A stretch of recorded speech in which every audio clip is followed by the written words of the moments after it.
ಕೊಡಗು ವೇದಿಕೆ ವಿಜ್ಞಾನ ಸಂಸ್ಥೆಯ ಬೋಧಕ ಆಸ್ಪತ್ರೆಯಲ್ಲಿ ಅರೆ ವಿಶೇಷ ಕೊಠಡಿಯಿಂದ ಮಡಿಕೇರಿ ಶಾಸಕ ಡಾಕ್ಟರ್ ಮಂತರಗೌಡ ಬುಧವಾರ ಉದ್ಘಾಟಿಸಿದರು.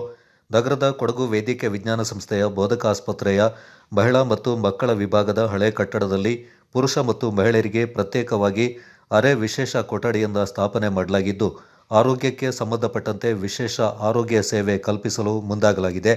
ಕೊಡಗು ವೇದಿಕೆ ವಿಜ್ಞಾನ ಸಂಸ್ಥೆಯಲ್ಲಿ ಹೊಸದಾಗಿ ಒಳರೋಗಿಗಳಿಗೆ ಚೀಟಿ ಬದಲಾಗಿ ರೋಗಿಗೆ ಎಲ್ಲ ರೀತಿಯ ಆರೋಗ್ಯ ಸೇವೆಗೆ ಸಂಬಂಧಪಟ್ಟಂತೆ ಮಾಹಿತಿ ದೊರೆಯುವಂತಾಗಲು ಪುಸ್ತಕವೊಂದ ಶಾಸಕರು ಇದೇ ಸಂದರ್ಭ ಬಿಡುಗಡೆ ಮಾಡಿದರು. ಮಡಿಕೇರಿ ನಗರಾಭಿವೃದ್ಧಿ ಪ್ರಾಧಿಕಾರದ ಅಧ್ಯಕ್ಷ ರಾಜೇಶ್ ಯಲ್ಲಪ್ಪ, ಮೂಡ ಸದಸ್ಯರಾದ ಚಂದ್ರಶೇಖರ್, ಪ್ರಮುಖರಾದ ಜಗದೀಶ್, ಸದಾಮುದ್ದಪ್ಪ, ಟಿಪಿ ರಮೇಶ್, ಚುಮ್ಮಿ ದೇವಯ್ಯ, ಪ್ರಕಾಶ್ ಆಚಾರ್ಯ, ಕೊಡಗು ವೇದಿಕೆ ವಿಜ್ಞಾನ ಸಂಸ್ಥೆಯ ಡೀನ್ ಮತ್ತು ನಿರ್ದೇಶಕರಾದ ಎಜೆ ಲೋಕೇಶ್, ಜಿಲ್ಲಾ ಸರ್ಜನ್ ಡಾಕ್ಟರ್ ನಂಜುಂಡಯ್ಯ, ವೇದಿಕೆಯ ಅಧೀಕ್ಷಕರಾದ ಡಾಕ್ಟರ್ ಸೋಮಶೇಖರ್ ಮತ್ತಿತರ ಮುಖ್ಯಸ್ಥರು ಈ ಸಂದರ್ಭ ಪಾಲ್ಗೊಂಡಿದ್ದರು.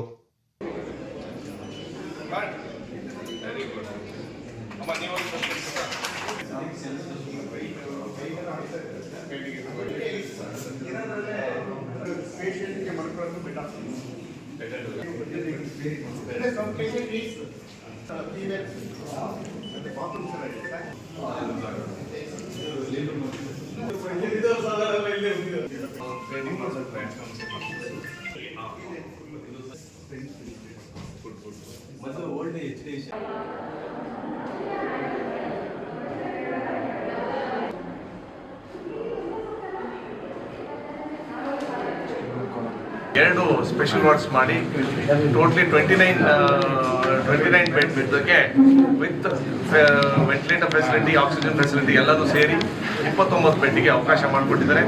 ಇಲ್ಲಿ ಸೆಮಿ ಸ್ಪೆಷಲ್ ವಾರ್ಡ್ ಅಂತಂದರೆ ಸ್ವಲ್ಪ ದುಡ್ಡು 750 ರುಪೀಸ್ಗೆ ದುಡ್ಡು ಮಾಡಿ ಆ ಫೆಸಿಲಿಟೀಸ್ಗೆ ನಮ್ಮ ಸಾರ್ವಜನಿಕರಿಗೆ ಅನುಕೂಲ ಆಗಬೇಕು. ಅದೇ ರೀತಿಯಲ್ಲಿ ವಿಶೇಷವಾಗಿ ಮೊದಲೇ ಬಾರಿ ನಮ್ಮ ಡಿಸ್ಟ್ರಿಕ್ಟ್ ಹಾಸ್ಪಿಟಲ್ಗೆ ನಮ್ಮ ಮೆಡಿಕಲ್ ಕಾಲೇಜ್ ವತಿಯಿಂದ ಒಬ್ಬ ಪೇಷಂಟಿಗೆ ಇನ್ ಪೇಷಂಟ್ ಕೇಸ್ ಫೈಲ್ ಅಂತಲೇ ಒಂದು ಬುಕ್ಲೆಟ್ನ ಥರ ಓಪನ್ ಮಾಡಿದ್ದಾರೆ. ಮಾಮೂಲಿ ಏನು ಮಾಡ್ತಿದ್ರು ಅಂತ ಮುಂಚೆ ಅಂದರೆ ಒಂದು ರೆಗ್ಯುಲರ್ ಶೀಟ್ ಆಗಿ ಒಂದು 2 ಶೀಟಲ್ಲಿ ಸ್ಟೇಪಲ್ ಮಾಡಿ ಒಂದು ಬ್ಲೂ ಕವರ್ ಹಾಕಿ ನಮ್ಮ ನರ್ಸ್ಗಳು ಅದನ್ನ ಹ್ಯಾಂಡಲ್ ಮಾಡ್ತಿದ್ರು, ಸ್ಟಾಫ್ ನರ್ಸ್ಗಳು. ಈಗ NNC ಪ್ರಕಾರದ್ದು ಇದು ಅವಶ್ಯಕತೆ ಇದೆ ಅಂತ ನನ್ನ ಅಭಿಪ್ರಾಯ. ದಿನನಿತ್ಯ ಏನೇನು ಆ ಪೇಷಂಟ್ ನಮ್ಮ ಹಾಸ್ಪಿಟ್ಲಲ್ಲಿ ಇರೋಂಥ ಸಂದರ್ಭದಲ್ಲಿ ಅವ್ರದ್ದು daily from admission to date of ಡಿಸ್ಚಾರ್ಜ್ಗೂ ಆ ಡೇಟಾ ಎಂಟ್ರಿ ಏನೇನು ಇರ್ತದೆ ಇಟ್ ವಿಲ್ ಬಿ ಒಂದು ಡಾಕ್ಯುಮೆಂಟೇಷನ್ ಆಗಿ ಸಿಗ್ತದೆ.